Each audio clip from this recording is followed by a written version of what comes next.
जी नमस्कार, मैं देसी पत्रकार मनीष महिवाल एक बार फिर आपका स्वागत करते हैं, अभिनंदन करते हैं।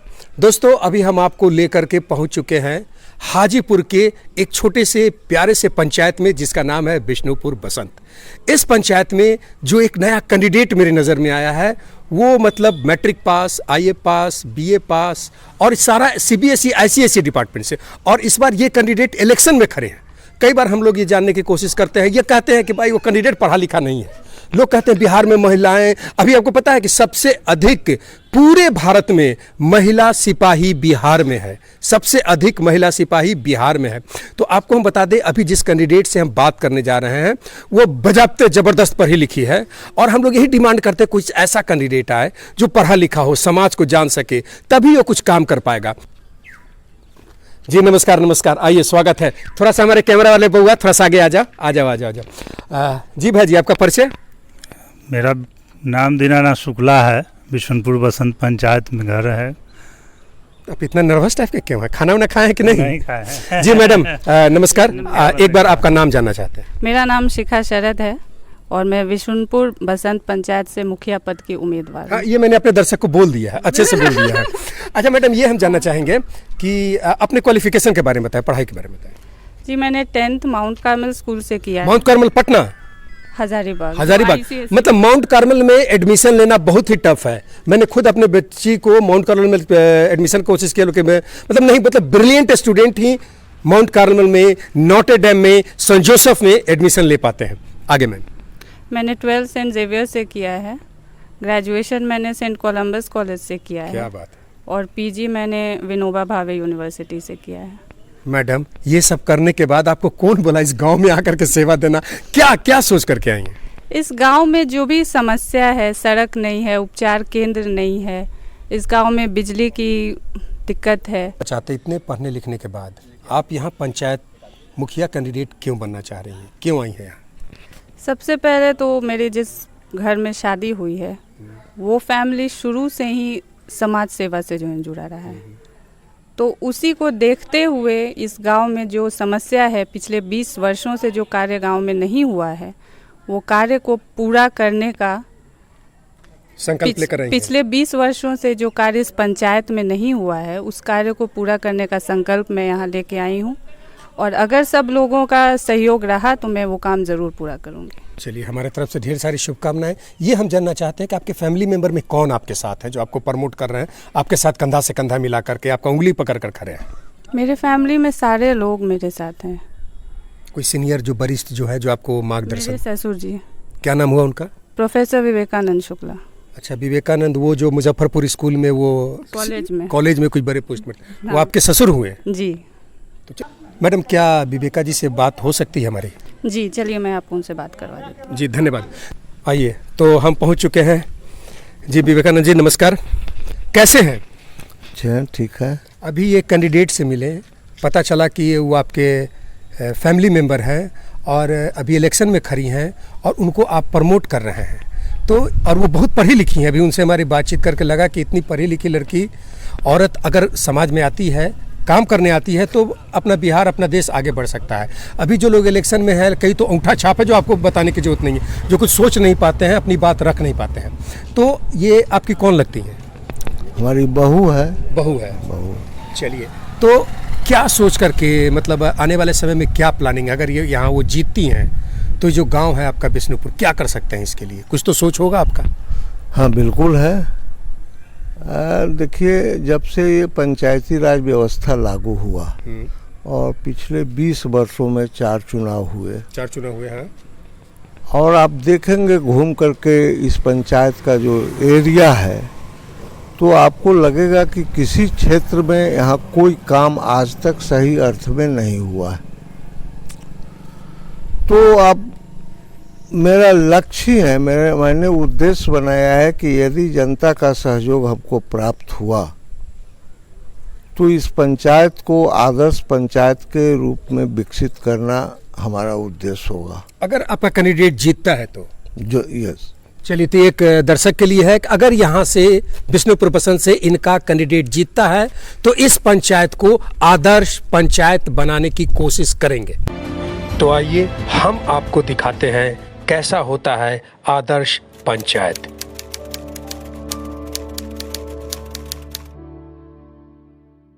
संविधान के 73वें संशोधन का सबसे अहम पहलू था देश की ग्राम पंचायतों को अपने गांव के विकास के लिए निर्णय लेने का पूर्ण अधिकार। इस संशोधन से हर एक ग्राम पंचायत अपने गांवों की तरक्की के लिए 29 विषयों पर खुद निर्णय ले सकती है। एक आदर्श ग्राम पंचायत वही कही जा सकती है जो इन विषयों को ध्यान में रखकर और ग्राम सभा की पूरी सहमति के साथ अपने गांव के हर वर्ग के नागरिक का चहुमुखी विकास करे।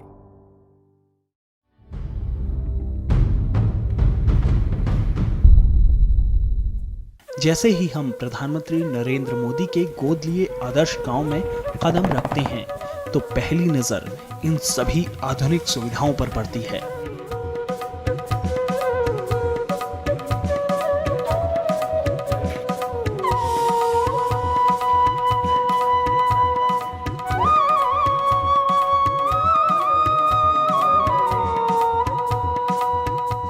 अब गांव में 2 बैंक हैं, सब पोस्ट ऑफिस भी है। साथ ही बच्चों के लिए अच्छी शिक्षा के इंतजाम के लिए स्कूल में सहूलियत, महिला सशक्तिकरण के लिए उन्हें प्रशिक्षण और खेतीबाड़ी में किसानों की सहूलियत के लिए तंत्र विकसित किया गया। नरेंद्र मोदी जी ने यहाँ जयापुर में आकर सांसद आदर्श गांव की घोषणा की और उनकी प्रेरणा से प्रेरित होकर उनकी गोद लेने के बाद से यहाँ निरंतर विकास के कार्य चल रहे हैं।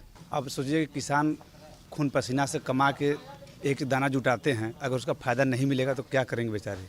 इसलिए हम लोग जब से केंद्र खुला है हम लोग को बहुत अच्छा फ़ायदा है प्रधानमंत्री मोदी जी गाँव की वजह से। बहुत सारा बदलाव आया है, यहाँ पर हम अपना काम कर रहे हैं। मैंने कभी सोचा नहीं था कि ये महिलाओं के लिए ये सब आएगा। अपना 2 पैसा कमा रहे हैं। कोई चुनाव नहीं हुआ है। इस गांव ने शौचालय, बिजली की सुविधा, गलियों में पक्की सड़कें, भूमिगत सीवेज लाइन, संस्थागत प्रसव, साक्षरता, कर वसूली, विद्यालयों में नामांकन, खासकर बालिकाओं के नामांकन के लक्ष्य को 100% हिंदुस्तान के हर जिले में एक अगर आदर्श गांव बना करके हम देते हैं तो सभी गांव अगल बगल के गांवों को खुद को उस दिशा में जाने का मन कर जाएगा। एक मॉडल गांव बना करके देखें, व्यवस्थाओं से भरा हुआ गांव बना करके देखें। आगे सर।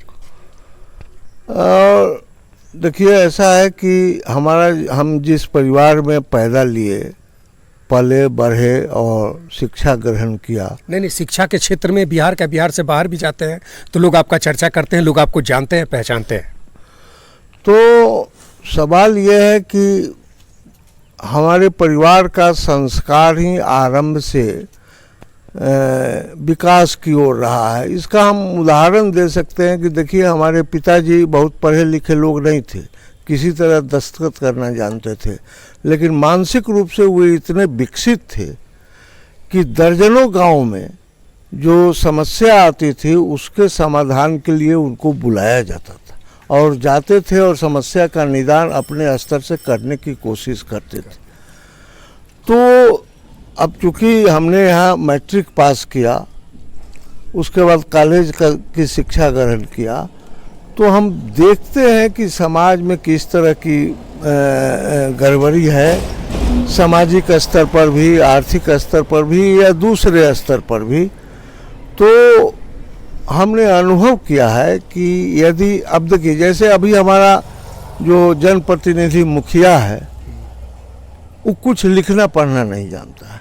अब बतलाइए कि ये ज़माना कहाँ से कहाँ चला गया, इलेक्ट्रॉनिक युग आ गया और हमारा मुखिया एक दस्तखत भी नहीं कर सकता है। और पिछले 2-3 टर्म से यह मुखिया है। 3 टर्म से यह मुखिया है और एक टर्म सुरेश पटेल जी हुए हैं। वो थोड़ा सुलझे हुए व्यक्ति जरूर थे, लेकिन उनको काम करने इस मुखिया ने नहीं दिया। अच्छा। तो हम इस पंचायत की समस्या से भली भांति अवगत हैं। हर गांव में हम जाते आते रहे हैं। सामाजिक जो शादी ब्याह, श्राद्ध जो भी होता है उसमें हम जाते आते रहे हैं। और हमने देखा है कि यहाँ कई गांव में तो बुझिए जो बहुत बड़ा बड़ा मकान बना हुआ है, लेकिन वहाँ की सड़कें नरक से भी बदतर है। जैसे बगल का सुभई गांव है, हम कह सकते हैं कि वहाँ जाने आने की कोई सुविधा उपलब्ध नहीं है। तो आदर्श पंचायत के अंतर्गत जो भी कार्य हो सकता है, सड़क का निर्माण, जल निकासी का निर्माण, जैसे अभी बारिश आ रहा है, रोज रोज घर में पानी चला जा रहा है, पानी निकलने की कोई व्यवस्था नहीं है, तो उसका समाधान करना है। या जो स्कूल है वो भी जर्जर अवस्था में। अब देखिए, इस क्रम में हम कहना चाहेंगे कि आज से 20 वर्ष पहले, माने 1998 से 2000 के बीच में, हमने किसी सांसद से संपर्क करके, जो इस क्षेत्र के सांसद नहीं थे, अन्यत्र के थे, राज्यसभा से आते थे, उनसे संपर्क करके हमने जो 20 वर्ष पहले विद्यालय भवन का निर्माण अपने गांव में किया या अगल बगल के गांव में किया, उसके बाद कुछ नहीं हुआ। जो सड़कें हमने बनवाई उसके बाद कोई सड़क नहीं बना। आप घूम करके देख सकते हैं कि क्या हालत है अगल बगल के गांव में, सड़कों का, नाली का, पानी की समस्या का। तो यह तो खाली समस्या ही समस्या है। एक स्टेडियम भी हाजीपुर में है जिसके बनने में आपका, ये बसावन सिंह का नाम आप सबों ने सुना होगा। वे बिहार ही नहीं बल्कि देश के पैमाने पर महान स्वतंत्रता सेनानी थे। 18 वर्षों तक वो जेल में रहे थे। जयप्रकाश नारायण को हजारीबाग जेल से ले भागने में उनका नाम आता है। तो वैसे महापुरुष के नाम पर हमने एक ये जिला मुख्यालय जो हमारा हाजीपुर है, वहाँ पर बसावन सिंह इंडोर स्टेडियम बनवाने का काम किया। चूँकि मैं इतिहास का विद्यार्थी रहा हूँ, इतिहास पढ़ा हूँ, इतिहास लड़कों के बीच कुछ बताने का प्रयास किया हूँ, तो मेरा एक उद्देश्य आज से 20 साल पहले था कि इस जिले के जो लीडिंग फ्रीडम फाइटर्स हैं, जैसे बसावन सिंह हुए, शहीद बैकुंठ शुक्ल हुए, जोगेंद्र शुक्ल हुए, अक्षयवट राय जी हुए, पंडित जयनंदन झा हुए, इनकी मूर्ति लगवाने का हमने लक्ष्य बनाया था। विवेकानंद जी, इस विषय पर हम आगे भी बातचीत करें। बस इतना आपके बातचीत करने से ये पता चला, जब आप किसी पोस्ट पर नहीं थे, किसी इलेक्शन में, तब आपने स्टेडियम बनवाया, रोड बनवाए, जो हमें भी पता है और आप भी बता रहे हैं। तो ये जो जीतने के बाद अगर आपकी कैंडिडेट जीतती हैं तो आदर्श ग्राम, आदर्श पंचायत, वो हम लोग कन्फर्म माने, आपके जनता जो देख रहे हैं माने कि अगर वो जीत जाती हैं तो जो सुविधा अभी इस गांव में नहीं है वो पूरा होगा। हाँ, बिल्कुल पूरा होगा। और हमसे जो लोग, हम जिन लोगों से मिले हैं उनको हमने कहा है कि यदि इस उद्देश्य को मैं प्राप्त नहीं कर सका, मैं जीवन के अंतिम पड़ाव में लगभग हूँ, यदि मैं इस कार्य को कर सका तो हम जानेंगे कि हम जीवन में सफल रहे और इसी संतोष के साथ हम ऊपर जाएंगे। यदि हम नहीं करा सके तो मैं मानूंगा कि हमारा जीवन असफल रहा और इसी क्या कहलाता है, ये कमी के साथ मैं ऊपर जाऊंगा और इसका हमको लालसा लगा रहे। नहीं, धन्यवाद। अच्छा लगा आपसे बातचीत करके, जिस सोच के साथ कि अगर ये जीवन का ऐसा आखिरी काम है, अगर हो जाता है तो समझिए कि जीवन सफल है, और अगर नहीं होता है तो हम इस दुनिया में रहे या न रहे, मेरा जीवन असफल रहेगा। ये हमारी जनता भी देख रही है, समझ रही है। तो अब बातचीत का दौर समाप्त करते हैं। अच्छा लगा आपसे मिलकर। इसके बाद हम चलिए विवेकानंद जी, आपसे बातचीत करके अच्छा लगा। एक बहुत ही मार्मिक बात कर रहे हैं कि मेरा जीवन जैसा भी हो, अगर ये काम हो जाता है, कैंडिडेट जीत जाता है, जो ये करना चाहते हैं, अगर वो कर पाते हैं तो इनका जीवन सफल है, और ये नहीं कर पाते हैं तो इनको ऐसा लगेगा पूरे जीवन में मैंने कुछ नहीं किया। इस भाव से, इस सोच से अगर कोई कैंडिडेट का गार्जियन अगर सड़कों पर आता है, खड़ा होता है, तो उस पर सोचना चाहिए, विचार करना चाहिए। धन्यवाद। इसके बाद और भी जगहों पर हम आपको लेकर के चलेंगे। पूरे बिहार में भी चुनाव जारी है, वहाँ जाएंगे, लोगों से बातचीत करेंगे। अभी तत्काल देसी पत्रकार मनीष महिवाल को बिष्णुपुर से दीजिए इजाज़त।